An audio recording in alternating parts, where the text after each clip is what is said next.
Hello guys, welcome to 5th generation Bishop and welcome to another unboxing and testing. Quick review lang tayo guys.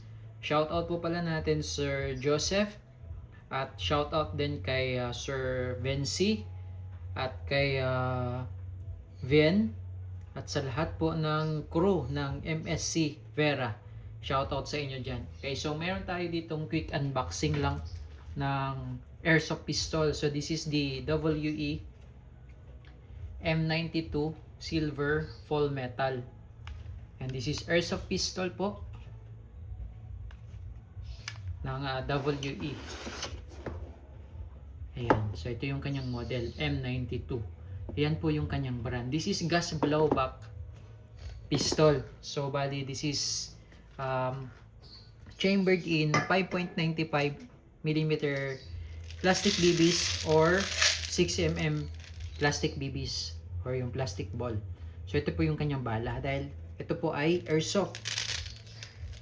Ngayon, ang yung kanyang hangin or yung kanyang propellant naman ay green gas. This is the standard power pop dyno green gas. Ito po yung kanyang hangin.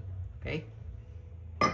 So this unit is a full metal gas blowback airsoft pistol. Pati yung kanyang magazine na 21 rounder is metal din. Yan. Bakal din siya. And then this is blowback. Yan. So nagre-reciprocate po yung slide niyan. Gumagalaw siya. Okay? Same sa real steel. Gumagalaw siya. And then meron siyang manual safety. Yan. Ambidextrous manual safety. So kung mapapansin nyo, kabilaan yan. Yan. Okay? Naka-fix yung kanyang sight sa rear. And also sa front, naka-fix. Yan. Plastic cover grip. Yung kanyang lower frame ay bakal. Yung kanyang upper or yung kanyang slide ay bakal din. Yan. So, full metal siya. Okay. Again, this is the M92 airsoft pistol. Mayroon siyang mga markings dyan. Ayan o. WE. Yan, military spec combat pistol. Ganun din sa likod, sa kabila. Ayan, this is made in Taiwan pala. Ayan, made in Taiwan gas blowback airsoft pistol. So ngayon maglo-load tayo ng BBs, airsoft BBs.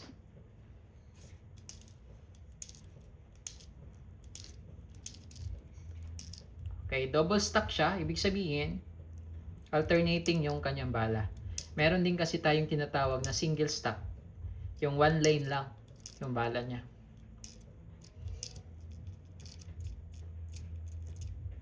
Okay, so di lang natin pupunuin. Ngayon, ito yung kanyang green gas. Dito tayo. Ito yung kanyang nozzle. So, dito natin itututok yung valve. Ito yung kanyang inlet. Ito yung kanyang outlet. Dito tayo sa inlet valve. Kailangan upside down, inverted position. Pag magkakarga kayo, patiwarik yung magazine, then didiinan nyo siya. Okay, bibilangan nyo 3 to 5 seconds. 1, 1001, 1002, 1003. Okay, so okay na yan. 3 to 5 seconds lang po, no? And then, once na lumamig yung magazine, normally lumalamig siya dahil dun sa hangin, dun sa propellant, papahingan nyo lang ng saglit. Pagka nag-normal temperature, bago nyo siya, kargahan ulit ng gas. Okay?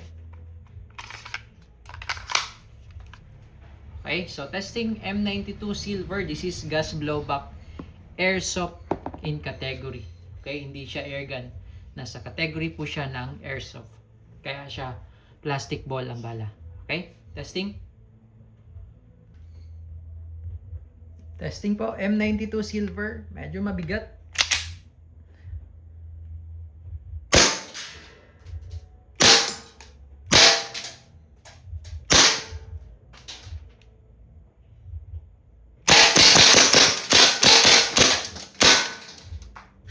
Okay.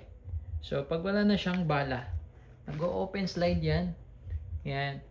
Pero sometimes, di siya nag-o-open slide kapag yung magazine niya malamig. Pag malamig, pag medyo mahina yung hangin na nadadala niya pabalik ng slide, minsan hindi niya abot, no? Yung sa slide stop. Kaya hindi siya nag-open slide. Pero that's normal. Normal naman yan. Okay?